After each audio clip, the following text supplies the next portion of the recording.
1. We should be live on all platforms. Hello, everyone. Welcome back to the 100 Proof Whitetails podcast, where we do these live every Wednesday. Really? Yeah. No idea. No idea. No idea whatsoever. No idea. Checking out. YouTube says no idea. And Facebook, we are live on Facebook as well. Really? Really? If we haven't said really enough, I think we've really said it enough. Really? So, yeah. Welcome back down to the bar, Jake. Thank you. Thanks Thanks for for stopping back having me. in. Absolutely. I know it's a tough act to follow. You know, you and me are doing this tonight without Mike and Nate. It's a hard act to follow after last week. I don't know if I can. But it's going to be good conversation. Oh, Always absolutely is. it is. Always. Always is. We always have a good time, whether we're live on the podcast or not. Yeah, we had a great time. Me and Keith were shooting a couple of our Fresh Crack videos that come out every Friday on the channel. Oh, very nice. So you saw Keith. Yeah, which is always a good time. Always good to see him. And we were down here filming up a couple of Fresh Cracks for that. We only filmed 2 in an afternoon, and then we record them up, and then we release them every Friday. Hell yeah. So that works out good. And yeah, we're going to be putting out a lot more content here now that the weather's getting better. Habitat stuff's getting rolling. My arm's back. I've been 2 weeks now back to work. Everything's feeling good. Not 100%, but feeling like I can do stuff. So there'll be more content coming out for the habitat side of stuff, food plot side, turkey tips, stuff like that throughout the week. Also getting released on the channel. So if you are watching on Facebook, head on over to the YouTube channel. The Old Tin Cup channel is where we do all the videos now. And what's that? I'm good. Okay. Good. All right. I'm excited to start doing food plots again.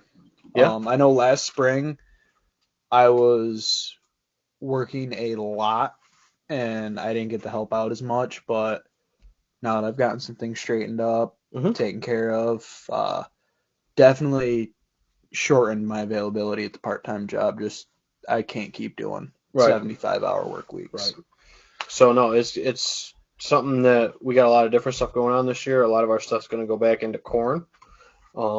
We had some white spot fungus and some other food plot issues last year with that kind of stuff. So we're going back to some more corn mixes, and corn mixed with beans, and then we're doing our cereal grains, and then some stuff's getting converted over to clover. So, I mean, we got a whole bunch of different stuff going on for food plot wise. I didn't get a chance to get any or get a lot of habitat kind of cuttings done this year because of, tearing my bicep and stuff like that. So, unfortunately, that kind of took a back burner, but, we'll get through it. I was able to get the tractor over there and do some heavy lifting. There you go. Yeah. Someone had to do it. I pushed some stuff back with the tractor. So, and speaking of that, Jake told me tonight that I got to drink the Rebel. Yeah, you're going for it. So, we're feeling a little rebellious tonight. Feeling a little rebellious. So, good old Rebel 100. This is a wheated bourbon. This is one that I picked up at Baytown up in Webster. Okay. That's where I got the Rochester Whiskey Enthusiast pick and stuff like that. This is a wheated bourbon. So if you like Makers or Wellers or any of those kind of wheated ones, this might be up your alley. This is from Lux Row. And would you like a splash? Yeah. Jake says I would like a little splash. We got to work in the morning. We'll go a little more than a splash. I don't know. Tomorrow's Friday. Oh, no. Oh, I thought tomorrow was Friday. Was that a no stop or a no? A little more, please. Okay. Yeah, that's good. Okay. Also, anyone, if you are in the market to buy a new firearm, come and see me at Sportsman's Warehouse tomorrow night. I clock in at 4, 5. Either way, we'll have a couple laughs, send you home with a brand new firearm for deer season this coming fall. There you go. Any commission splits? No. Oh, bummer. Yeah, I know. I thought we were going to give the podcast a little sponsorship. Bummer. If I had the means, I would. Yeah, I appreciate that. So I'd pull the strings that I can pull, but unfortunately my hands are tied with said strings. That's all right. Deb Kiddo tuning in says lots of turkeys and deer out here. Shh. Don't say that too loud, please. I don't know what you're talking about, Deb. They're gone. They're all gone. Turkeys went extinct years ago. Yeah, but just wanted to say hello. Hey Deb, thank you for tuning in like always. Really appreciate it. She's one of the most consistent viewers, I'd say. So Yeah, really appreciate it. wonderful people. Absolutely. Deb, Always good to hear from the kiddos. you guys are absolutely great. Yep, for sure. Thank you so much for tuning in. But yeah, so other than that, turkey season's kicked off now. I got out with Nate the other morning.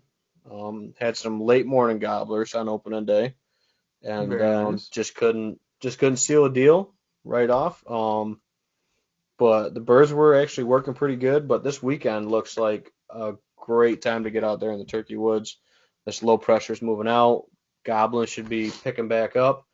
Um, and I don't think we really lost that many nests because I think the hens were far enough into their egg laying that they haven't been blown off the nest with this what's called inclement weather we've had over the last 2 3 days. Temperamental weather. Yeah, temperamental weather. So I think there's a lot of hens that still have nests, and the good mothers will continue to be good mothers. We talked about that, before with turkeys that a portion of the population are just better mothers than others, Yep. so to speak. And those are the ones that consistently, rear clutches and have the better amount of poults going into the fall and then going into that following spring. So I ran into this hypothetical the other day. okay. In New York, you can shoot a bearded hen. Mm-hmm. I don't, as much as I think a bearded hen would be the coolest thing ever, Mm-hmm. it terrifies me that she'd be the one good mother out of the flock on my property. That's possible. It's absolutely possible. And we've had a couple over the last few years over in our neck of the woods where we grew up hunting, was bearded birds, and then a couple folks in that neighborhood had shot bearded hens rather, and it just seems like the numbers are down. I think it's like we talked about on the show with Mike last episode, is with the turkey population, it's kind of death by a thousand cuts with them. It's lack of habitat, hedgerows getting removed, old fields not being used for old fields, they're used for hay ground now or agriculture. And I get the farmers got to make livings, but it's a fact. There's more turkey hunters, I think, than there was 10, 15 years ago, especially in the Finger Lakes region between Rochester, Syracuse, out this way. Oh, absolutely. Wet springs and increased predators. When you start adding up all those factors, you're looking at a downward trend in population no matter what. So we talked about a couple things last show about maybe a single bird limit. There's a bunch of other things that could get, done to improve that, increased predator trapping, better habitat management, stuff like that. But yeah, it's tough right now to see some of this turkey population. It's really spotty. I mean, it's either you got birds and, or you don't, in a lot of cases. So, and it's usually you don't. It just seems. That's the tough part. I mean, when I know this past fall when I'd be out in the tree stand, I was always seeing turkeys. And about 2 3 weeks ago, I did see a really nice flock out behind the house. But it's, are they going to be there come now? Right. And right, because they really are an unpredictable bird. I mean, I understand all animals tend to have patterns. Turkeys tend to be where they feel safe, but at the same time, food is the biggest factor. Yeah, I think it's whatever they're really feeding on. And if you don't have the right bugs in your field, or the right crop in your field, I mean, if you got just corn stubble with no, or like me and have hay. Yeah, let's just say cereal grains. I mean, hay, stuff like that. And the cool weather, there's not as many insects out right now, so Nope. You're not getting a lot of bugging stuff. So it might be there's going toward more of a winter wheat, or I know it's something that maybe not a lot of people are looking for, but the purple heel all in fields, we've shot birds before that are absolutely full of that weed. A lot of farmers call it in their fields, but if you got a field that's got that purple heel all in it, that's something that they can really forage on this time of the year a lot of times. So, it's just looking at, what people are, maybe killing them in. If they're killing them in winter wheat fields or killing them in, timber, maybe it's that they're still in there, scratching around under the leaves and, foraging that way too. So, kind of look at where people are killing birds, or maybe ask them where they're, seeing birds, not necessarily asking them for their Onyx pins. That's not what we're doing, but we're saying, okay, I see a lot of people killing them on, oak ridges or hickory ridges where there Yep. still might be, nuts and stuff to forage on left over. Um, you know, just look where people are killing birds and try to match that to the area that you hunt the best you can. And I think that can help you find a lot of success. Now, you can go full on nerd and cut the crop open and see what they were literally just eating, Write it down. Make and sure you write it write it down. down. Yep, and be conscious of that too, because that can help you in a lot of ways. Know exactly what food source they're on to know, because they're fairly nomadic birds. Yeah. They might have areas that they set up on or home range on, but that might not be where they are on Monday compared to a Thursday. They can go block to block sometimes. Yeah. Especially some of the gobblers. The hens, they kind of post up, I think, on their successful, areas where they rear poults. Right. Similar to does doing that. But Mhm. I think the toms are especially very nomadic this time of the year, trying to find, different hens to breed and stuff like that. And, try to figure out the pecking order as birds start to get taken by hunters and stuff like that. They try to figure out that pecking order again, moving through the spring. So, And forgot what I was gonna go with this. you're good. Oh, give me a second to think about it. All right, All no right, we'll problem. move on. All right, I'll get to a couple comments. Deb sends in a little heart emoji. Thanks, Deb. Tim says, "Hey guys." Hey Tim, thanks for tuning in, Tim. How's it going? Abby says, "Howdy." How's it And going? then Tim says, "Ben, I've been out every morning and I haven't seen or heard anything yet." So, and this is the other thing too about, Don't get discouraged. yeah, don't get discouraged. I mean, we are only the third day into season. Every morning, um, I would say looking into different spots, that you have permission on. Maybe trying a piece of state land. Could be a good bet too. Especially Absolutely. before this first weekend kicks off. Yeah. And a lot more hunters get out there in the field. And then it comes back to scouting. Are you seeing areas? Are you going to areas where you traditionally have had birds? Well, that might not be where they exactly are this year. Like me and my dad were talking about, this is almost where we're looking at the vegetation and judging where we might find birds based on vegetation of this time of the year, because they're going to shift roost spots. They're going to shift food sources because, like we were saying, they're going to be all derivated off of food. Well, the food that we have now was not the food we had 2 weeks ago. And typically we wouldn't be getting this green till May 12, mid-May. We'll just call it Yeah. mid-May. So we're a little bit ahead of schedule on the green up side of things. So you're going to see, different, different food sources that they're going to be targeting because of what's coming up out there. Oh, Just naturally because of the natural succession of plants, coming out of the winter dormancy. Mm-hmm. So I would say definitely, like you said, don't get discouraged, with not seeing birds or hearing birds. The numbers have definitely been trending fairly down in a lot of areas.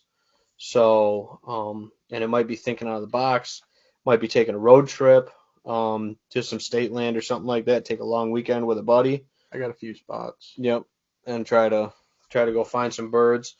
It might not be that traditional honey hole out back that it always used to be. Mm-hmm. There's definitely some areas that I haven't seen birds on in the last 4 or 5 years that 10 years ago I used to see them all the time. Right. So, No. If you guys want, you can tell me I'm a bad turkey hunter. I haven't even patterned my shotgun. I think I'm just gonna say screw it. Throw some broadheads on the arrow and go take the bow out. if you're whatever equipment you're running, I guess say you got to be confident in it. And I tell you what, I am Confident in very that archer confident. setup. That new bow, she is screaming. Mm-hmm. Yeah, and I would say with any kind of hunting, especially with turkeys, the ground blind can be one of your best friends. Oh yeah. Whether you're, especially if you're archery hunting, but whether you're, gun or bow, those pop-up hub-style blinds are Mm-hmm. absolutely dynamite for, putting turkeys on the ground. And it's tough. I'm not a small man, so I can't just, look like a little stump. I look like a very large stump in the woods. It's okay. Oopsie. That's my alarm on my phone. But That's to remind me to leave T-ball so I can get back here by 8 o'clock to typically start this. But T-ball was canceled tonight, so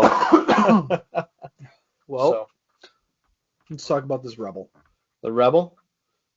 Cheers on the Rebel. You gonna be able to smell Sure. Smell a little bit of it. it? Yeah, It's you're a little stuffy. not as hot as everything else was earlier. Yep. But cheers.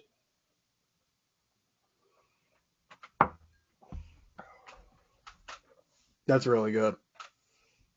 So would you believe me if I told you that's only $26 a liter? Shut up. Really? hmm Nice proof, nice taste. I think it's a good weeder. Um, No burn. no, it's super easy going. Are you putting that over here to pour it up again? No, I'm just setting it there so I don't knock it over.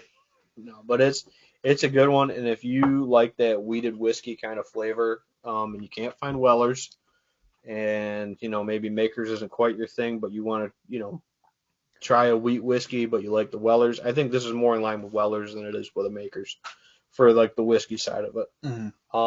That's very good. It's a wheated bourbon, so it's not a wheat whiskey either. So I mean, there's some differences, but I think it's a pretty good bottle for under $30 for a liter, for sure. So, um, yeah. So Tim, thanks for your comment for the turkeys, and I'd say just hang with it, man, Yeah. and do some scouting. Whether it's go listening in the evenings, that'll tell you a lot, especially now that we didn't get rain this afternoon. I feel like they're going to be gobbling the next couple days. Yep. To get out there and do some listening. And Look for scratchings, look for tracks, look for sign. absolutely. And Tim, honestly, it might not be a bad idea because this is going to be the first weekend everyone gets out. If you're not hunting private land, it might not even be a bad idea. Only hunt one day this weekend and then get back after into the middle of the week if you can. Yeah.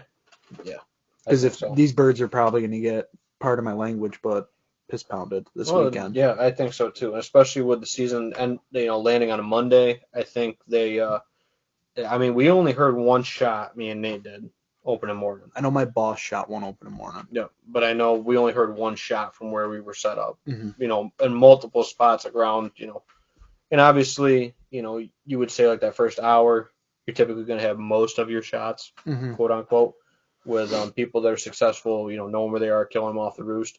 But we were working birds. We had to actually let the last bird go because we were getting close to that noon whistle. Right. So, and that happens a lot, but we always think back to scenarios and how we can hunt those birds different. So like where we struck up the other birds, we don't know if they were toms or jakes. We just know we had goblin birds. I would assume they're toms because they didn't want to commit, but or they were henned. I mean, a million different things. But we just know how to set up differently on those birds and where we would call from, versus where we were looking at topography afterwards, looking at how green an area was. Mm-hmm. So we hunted a piece we hunted last year that we got on birds the first couple of days of season, so we figured it'd be good. We got up in there and it was so green. What was it? Way different than last year. We're so much more ahead, I think. So, we got up in there and we thought we'd set up on these birds where we called them into last year, where in the reverse, we got up there and it's almost like the bird stopped on the backside of that heavy, thick green cover that came in, and he wouldn't come any closer, and then he drifted back off. Could be bad memories of last season. Well, we didn't shoot at him or nothing, but Never know. we were set up where he came into us and then hung up on this little drumlin knoll. Mm-hmm. We set up on that drumlin knoll. We got in there, and again, if anybody knows opening day, it was raining, it was hailing, it was grapple, oh yeah, it was miserable, dude. When we were working this bird, he's gobbling, and I can't hardly hear him gobbling over the hail hitting us. And I'm just like, man, and then Nate's like, I think he's gonna stay out in that field, and he did. He kind of stayed out in the field, and then we looked at it. And again, it's looking at these woods in different times of the year and looking at that and using your woodsmanship to kind of log how birds use properties different times of the year. Not just from food, but just from a visual side of it. Like, they can't go into a big wall of green like that. Mm-hmm. Like, it's not going to work for them. They can go into thick cover, but if it's like a big just wall of green brush, it's completely different. So, appreciate the comments coming in. Sorry, guys. We've been talking turkey a little bit. So we'll get back up to it. Bo Hunt says, have you ever heard of planting beardless wheat? So beardless or awnless wheat. It's wheat without the stiff guard hairs on top of the seed head. So yeah, typically a lot of folks say recommending planting awnless or beardless wheat over bearded or awned wheat. I will definitely say it makes a big difference in your food plots for whitetail forage side of stuff. They will eat the awnless stuff over the on stuff. They will target the awnless first. I think it's the stiffer guard hairs make it a better, palatable experience, I guess you'd call it for them, because they are stiff and very rigid and pokey, I guess you could call them. So yeah, so definitely beardless wheat, awnless wheat. Um, Deb Kiddo comments, and I think the yield of beardless wheat is quite a bit lower than bearded, isn't it? So that would depend on your varietal.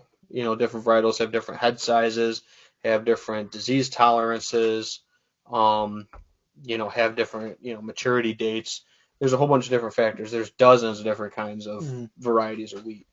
I wouldn't know the yield side of it. I would just say that with the awnless, as a whitetail forage specifically, they target that more. But for squirrels, turkeys, stuff like that, I don't think it's going to much matter for the on versus awnless. So I have no experience with it. yeah, well, I didn't know. Maybe you had some on the farm where you guys were planting, but you guys are mostly hay production. All hay. Yep, all hay. So just a little bit different. But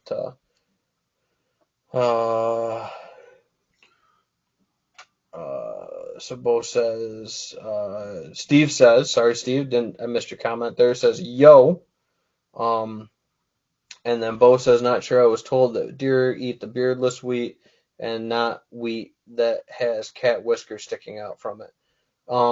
So yeah, so that's Kind of that's what we just touched what on. we were just talking about, the stiffer guard hair, stuff like that. So thanks guys, for sorting it out kind of in the comments with it.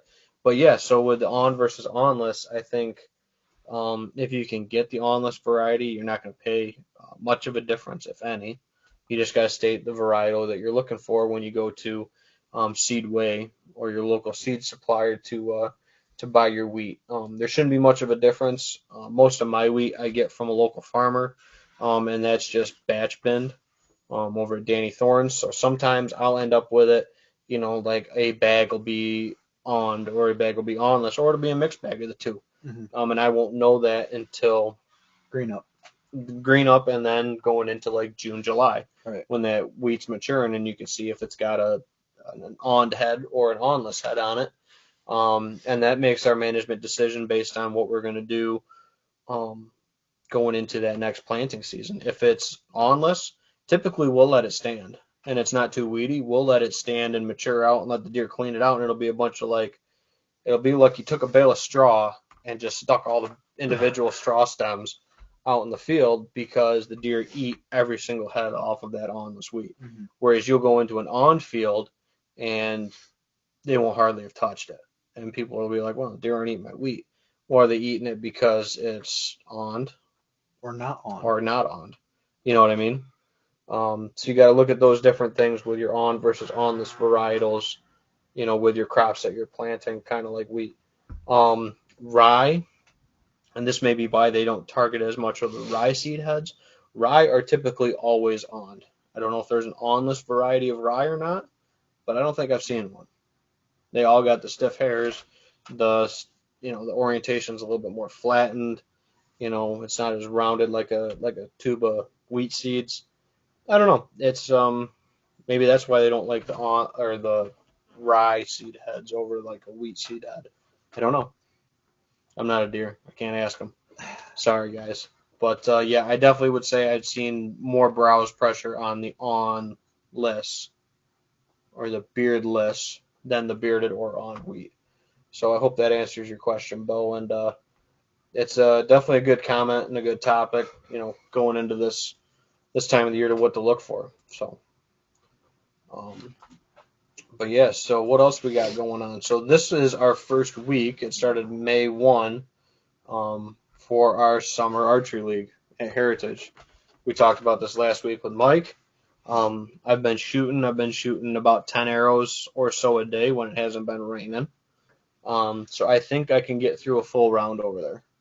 My pins are just a little bit more spread than they used to be. So that's where knowing the yardage. What's he got you down to? 52. 52? 52. There you go. That's as low as we can comfortably get the bow without backing the bolts out too many times. You got it. I know exactly what you mean. So yeah, and they were a little surprised we could get it out that low, because it does. I guess I didn't know this, but that bow has 70-pound limbs on it. Oh, it does. Mm-hmm. I did not even know that. And that Yeah, used to be my bow. I was shooting 66. Were you shooting Or 66? 65-ish, 65, 66. Mm-hmm. And that was turned out a couple turns. Right. So, but I mean, hey, even if you hunt with it at 52, it's I more than enough. think I'll be able to work it back up. We talked about that last show with Mike about understanding your limits coming out of like an injury, mm-hmm. or building up even that muscle going into your summer league season, into the hunting season, is don't try to go out there and push yourself too far, and shoot too many arrows maybe the first time out. Right. Start working into it and building into it, but getting that muscle memory right, so when it's time to make that shot happen, you can make it happen. Oh, absolutely. So, and I'm definitely looking forward to getting back with all the guys and shooting. I missed it this year. I mean, I hung out with you guys still with the Winter League, but it wasn't the same as shooting. And no, it wasn't the same not having you on the line. Giving you a little crap, or you guys giving me a little crap if I didn't shoot a good arrow, or vice versa. And, it takes that little bit of the camaraderie out of it, for not being able to shoot with the guys. But yeah. The one-liners on the line itself. The zingers. You're standing at full draw and one of us says something smart. Yeah. Oh, it's hard to stay at full draw when you're also trying to let down, but it's good. It's good for that mental focus and sharpness, with a little bit of pressure on everybody watching you. Yep. Or people making you laugh, controlling emotions, whether it's laughing or maybe kind of relate that to being excited in the tree stand. Mm-hmm. The adrenaline dump. All that I think helps make you a better shooter and a better archer, just by putting different adversity into it that you might not be shooting by just shooting in your backyard, so to speak. Mm-hmm. I just shot this past weekend with my boss. Did you beat him? No. We were on a team. Oh, gotcha. We shot together. Oh, at the shoot. Sorry. Yep. Gotcha. I got him to come out, and he was my partner for the shoot. It went well. We had a good time. Yeah. Good. My confidence is riding high after the way I've been shooting. Very good. Had to do a little bit different. I turned actually my bow down. I was at 72. I backed it down to 70. It's just having a long draw length. There was no reason for me to be shooting 72 pounds. I'm not hunting rhinos. Yeah. Plus, it was hard to get pin gaps. Well, yeah, that helps, and it doesn't help in some ways, So I turned the bow down, turned the poundage down, 2 pounds, bumped up the arrow weight about 25 grains, and we're feeling good. Good. But again, that's coming out of shooting throughout, literally right after deer season until now. And I shoot every day. Yep. I have the ability to shoot every day at work. Whether it's I walk into the 20-yard range on break or after work, or go to the 3D range out behind work. Gotcha. And I'll throw 20 arrows, just make sure everything's good to go.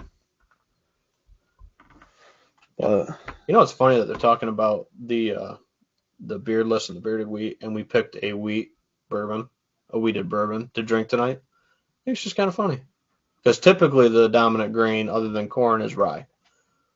And we resolved rye back into it too. Man, we're going full circle tonight. What's next? See, this is why 100 Proof Whitetails brings the whitetails and the drinking experience together. And our next question is, what is the meaning of life? Oh, we're not getting that deep tonight. Figured it would go full circle. Yeah, haven't had enough to drink tonight. So I'm gonna have a little buffalo water. So Bo says, do you guys do any type of summer deer scouting? And if so, what do you do? Kinda, not really. I mean, I know I probably beat it to death about saying out behind the house, but I literally walk behind the house and I can see the deer crossing in the field. I Hmm. try and stay out of the woods part. I might throw cameras out this weekend while I'm out Yep. turkey hunting, just kind of walking around, getting a vibe. Hmm. I did do some scouting a couple weeks ago and picked out some new tree stand spots I'd like to try. Really getting to know that swamp better. Hmm. Um, Managed to get myself lost in said swamp. Um, Happens. Onyx started acting up, and when Hmm. you're, 2 foot shorter than all the cattails, it's kind of hard to figure out what way you were going. Yeah. Yeah, that's true. And that's impressive because Right. I'm 6 foot tall. Right. So one of the things about Onyx a lot of folks don't is um,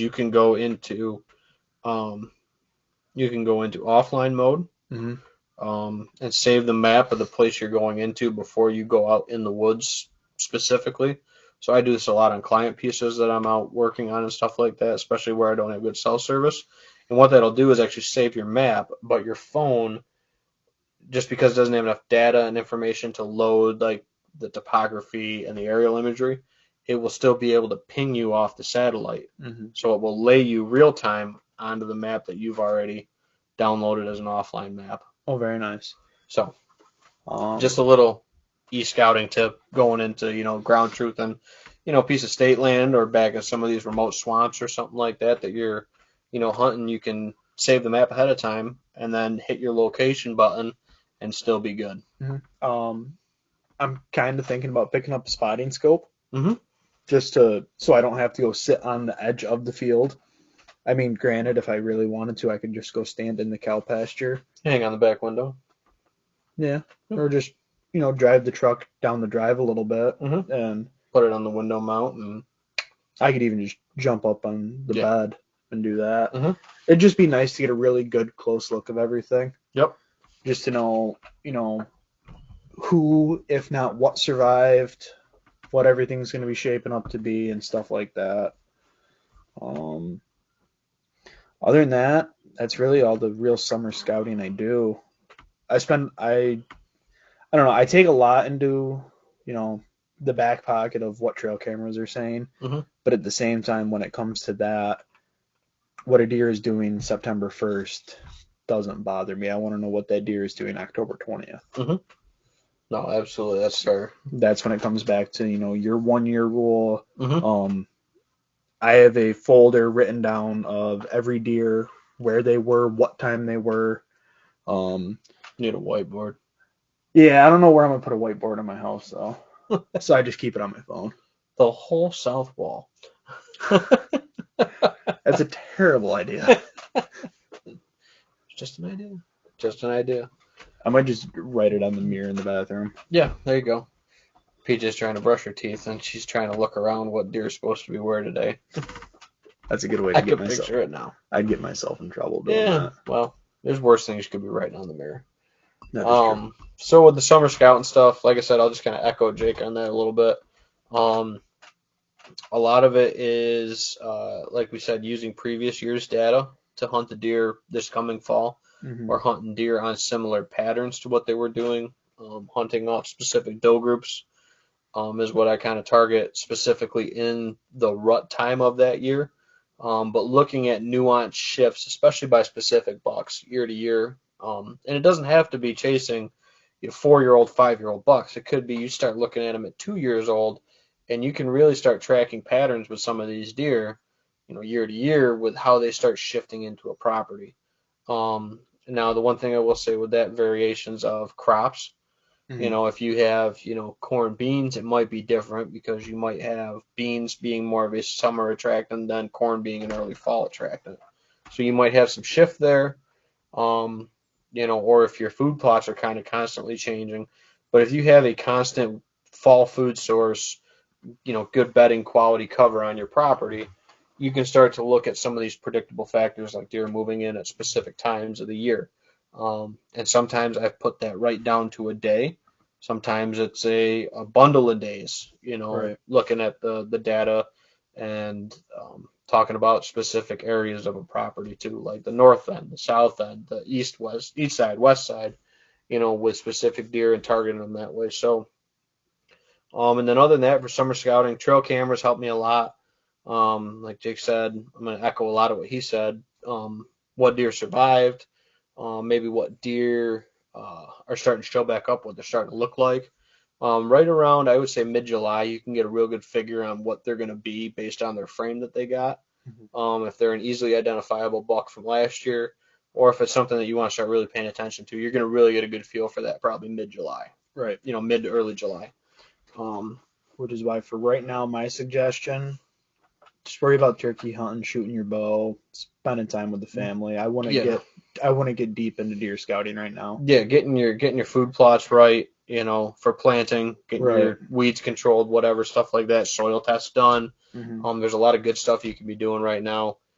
Summer side of scouting, I would say it's more of a neighborhood wide thing than, just your specific property. Like taking drives in the evenings and looking at, and it might be a bean field 5 miles from your hunting property, but looking at that bean field and those high quality summer food sources, those deer are going to relocate to those high quality summer food sources.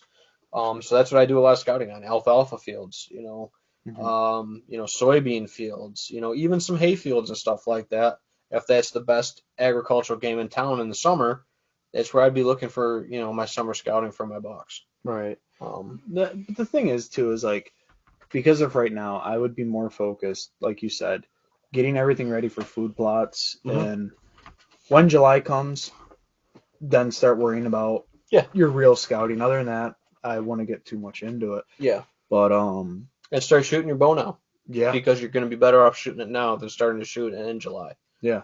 And so, do you think you're going to shoot the RBD this year? Yep. You're going to shoot it? It's going to be a fun one. I'm leaving ram out of it.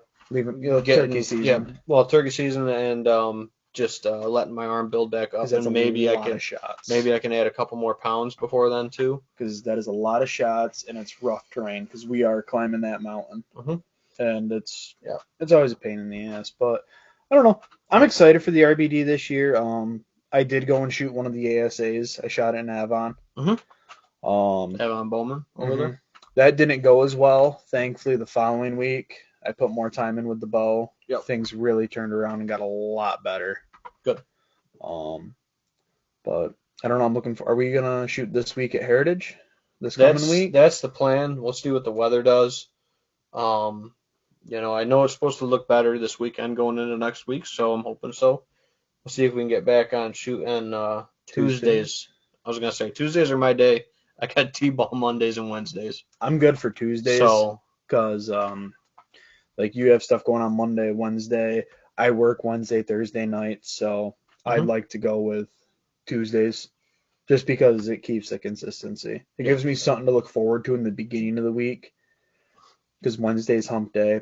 Thursday's the day before payday, and then Friday is payday and the weekend. So and scouting birds for this weekend.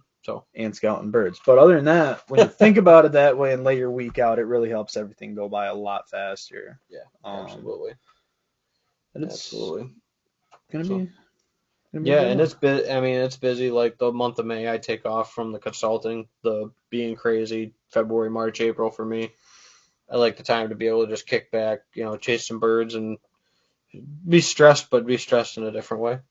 And be home more within reason, and not be on the road so much. So I do enjoy that part of it for this time of the year, hunting with my dad, hunting with friends, and just kind of taking it easy a little bit, because the last couple months I've been running like crazy. Right.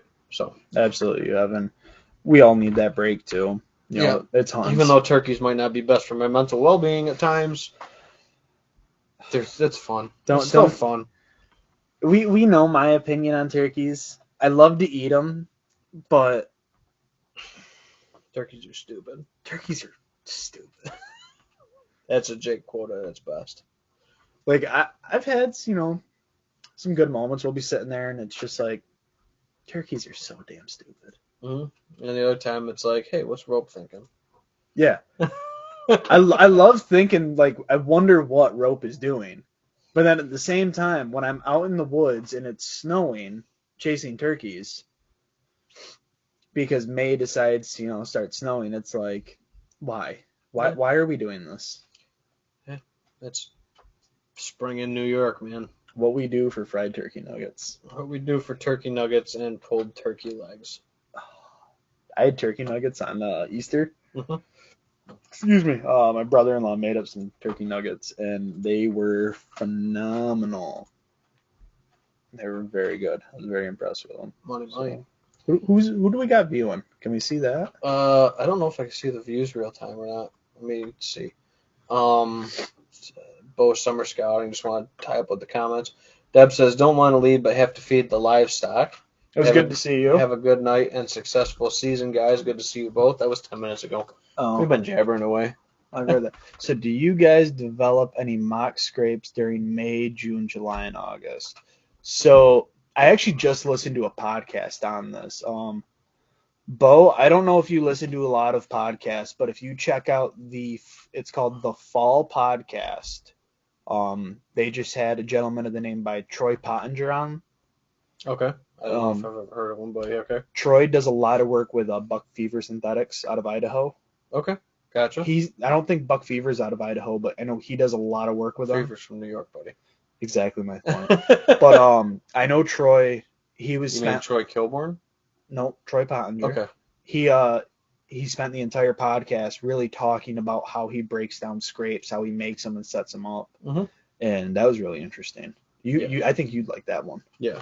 So with the mock scrapes, I would say any time of the year you can get them established, especially that licking vine, licking branch, whatever you're using, for that preorbital scent stuff like that. I would say anytime's a pretty good time for that.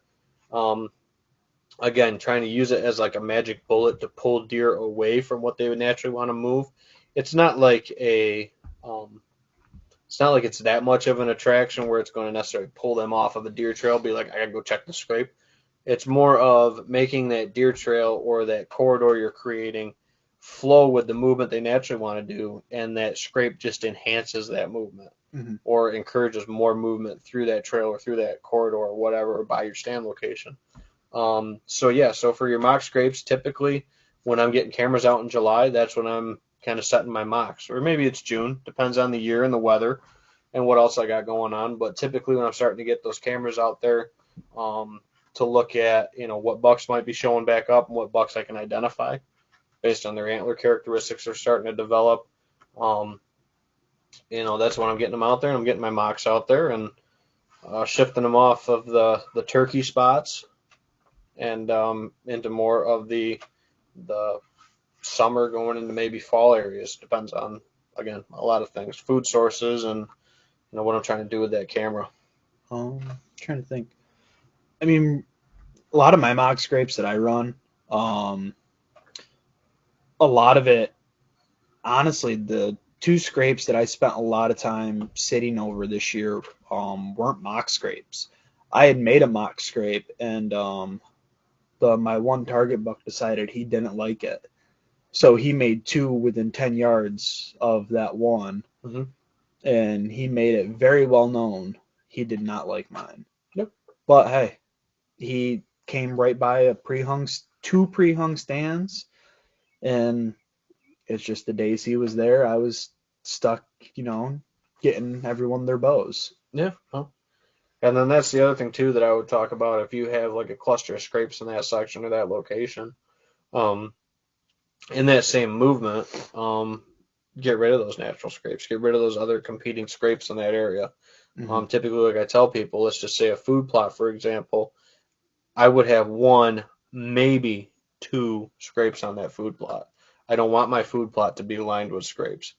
I want like the corridors coming in and out of that food source be the majority of the focus. That's where I want the scrapes.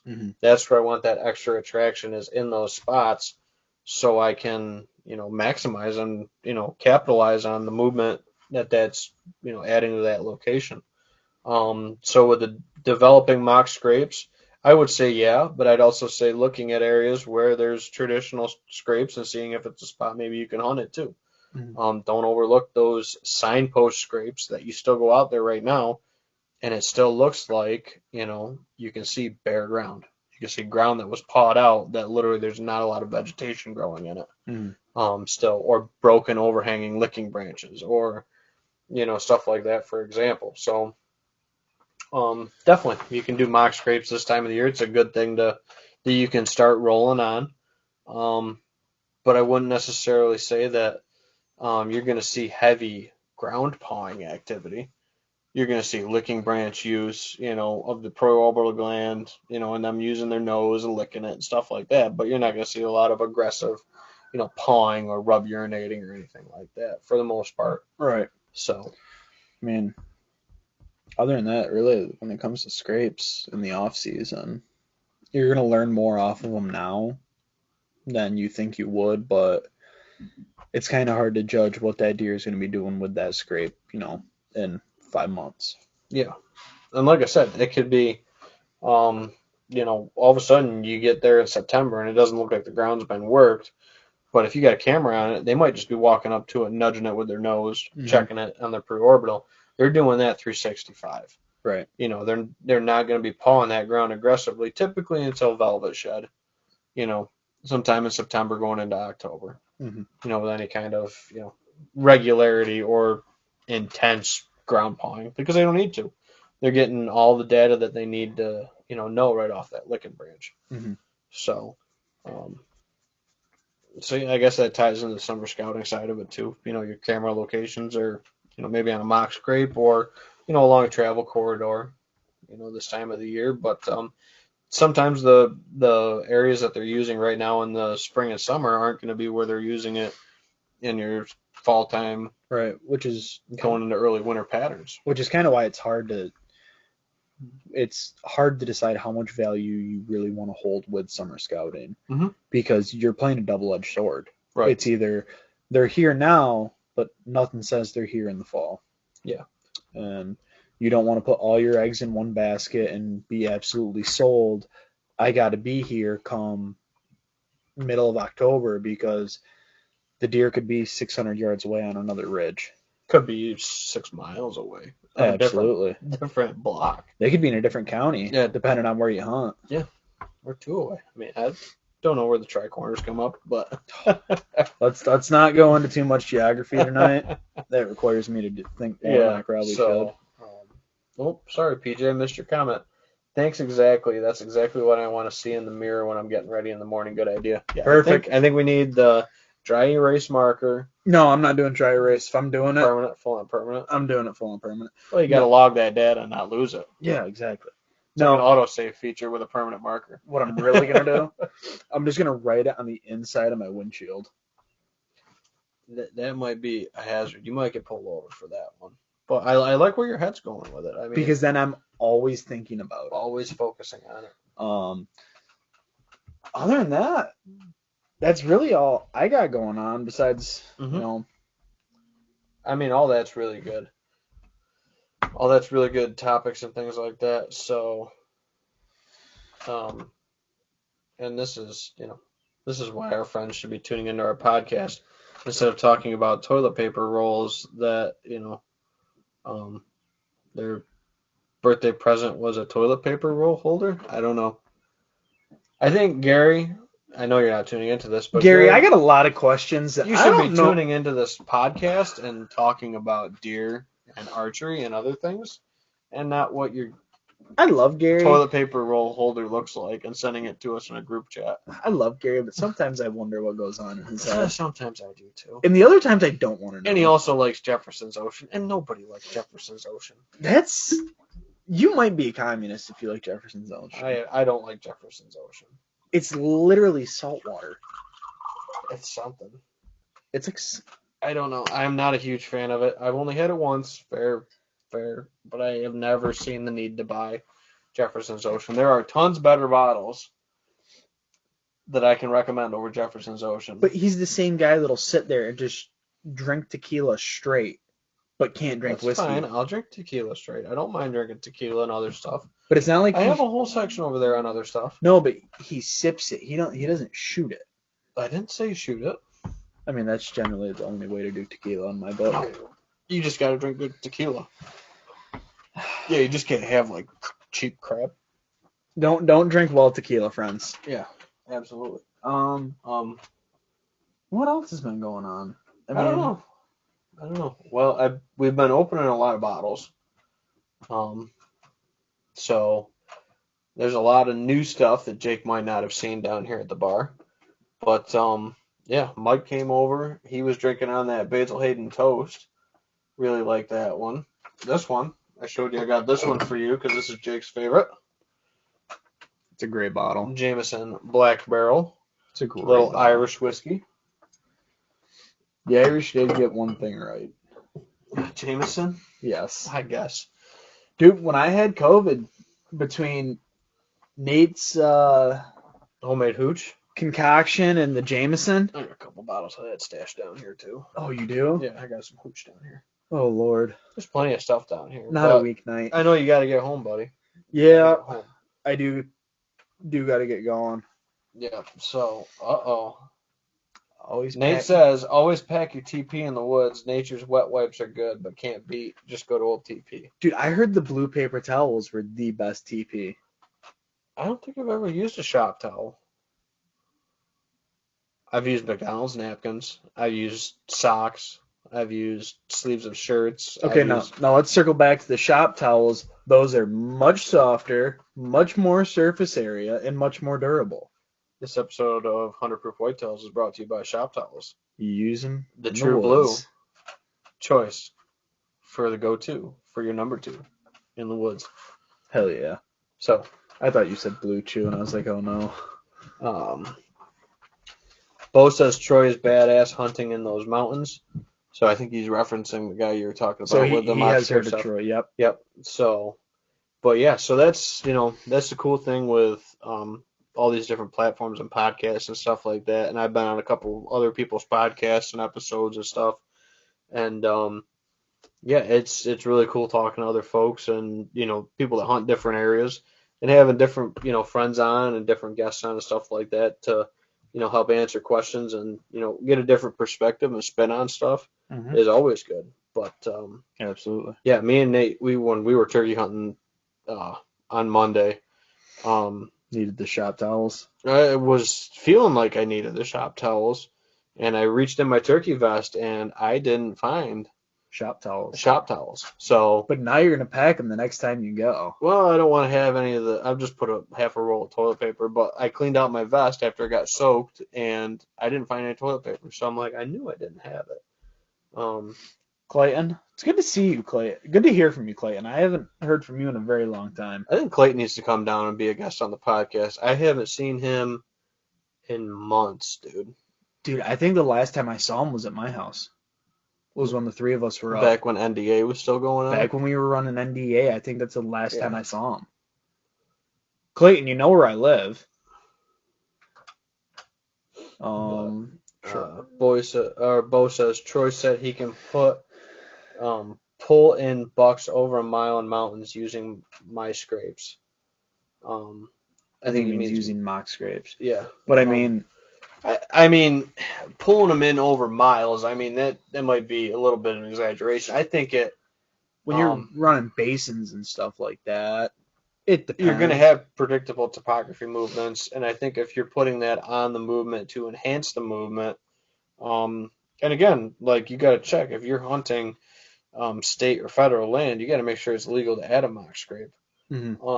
Because technically, I think in New York, legally, you can't add a mock scrape to state or federal land.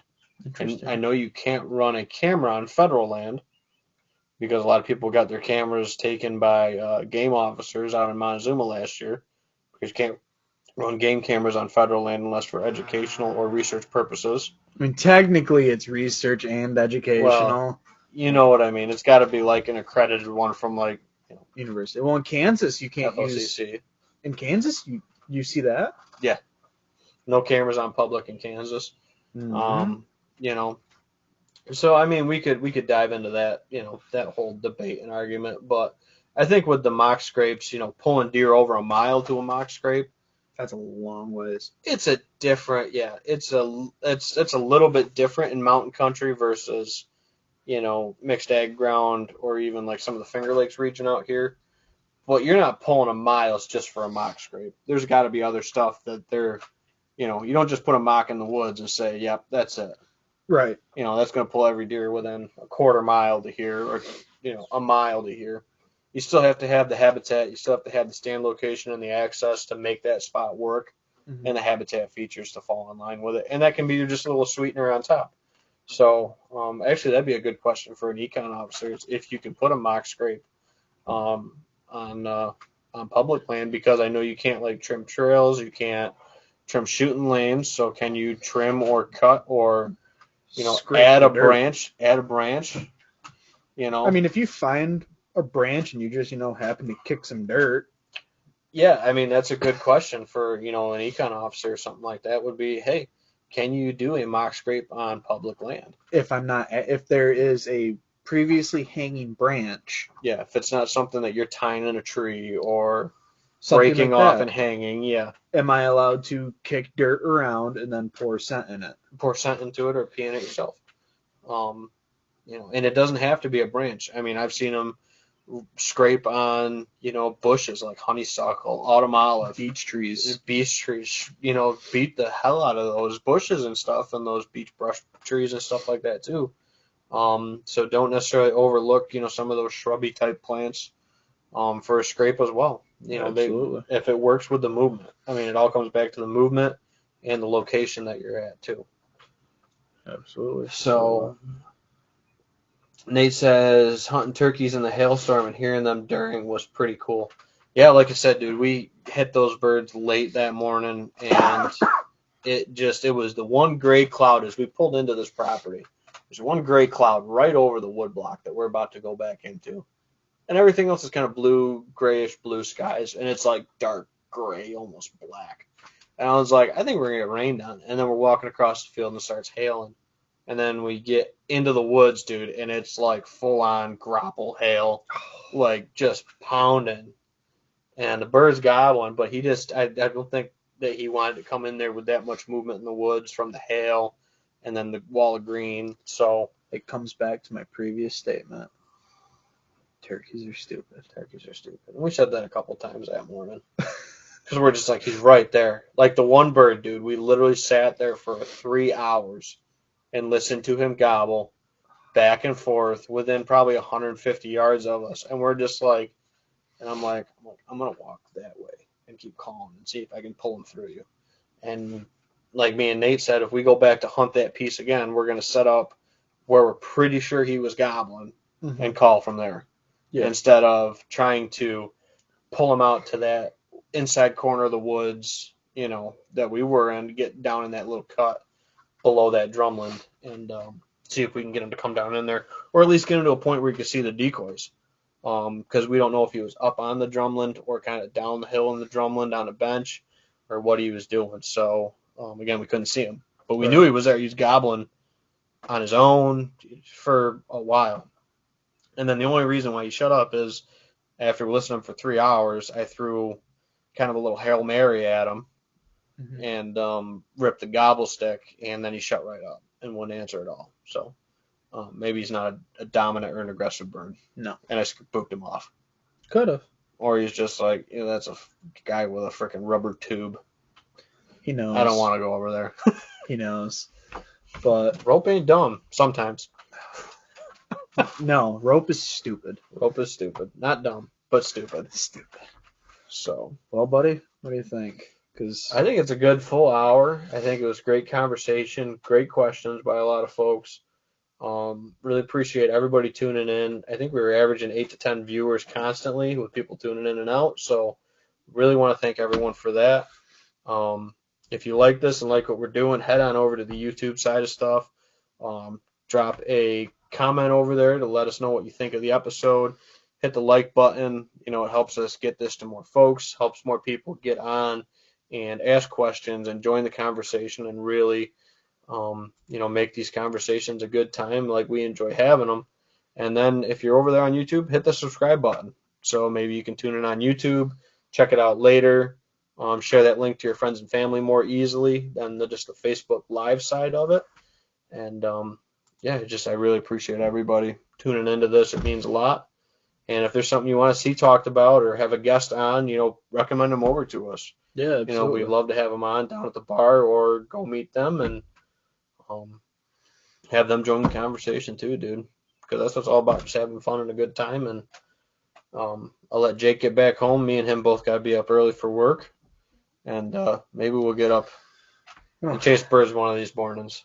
I got some comp time the other day, so. There you go. But, buddy. Thank you, everyone, for tuning in. Thanks, Jake, for coming down. Thank you. And we'll catch you all next time on the podcast here with 100 Proof Whitetails. Thank you all for tuning in. It means a lot. Stay classy. San Diego. Perfect.